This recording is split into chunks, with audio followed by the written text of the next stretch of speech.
Анастасія Остапович, агрогородок Мілашевича, Державная установа адукації Мілашевская средняя школа, 7 клас.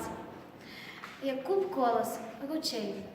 Між алешин кустов, где пяе соловей, и шумить, и гремить среброзвонный ручей, як матулька верба хилить голову над їм, і глядяться кусти пышним верхом своїм, обступають його чероти, осака, подходить мурох до його здаляка.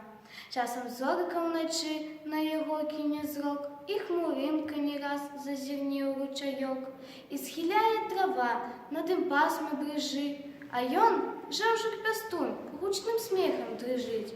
То заскочить у гай, то кургана баує, де сердито бубнить, де лагодно пяє. Любо слухать той спев, не стиханы, густы, і під пісні його отпочинеш і ти.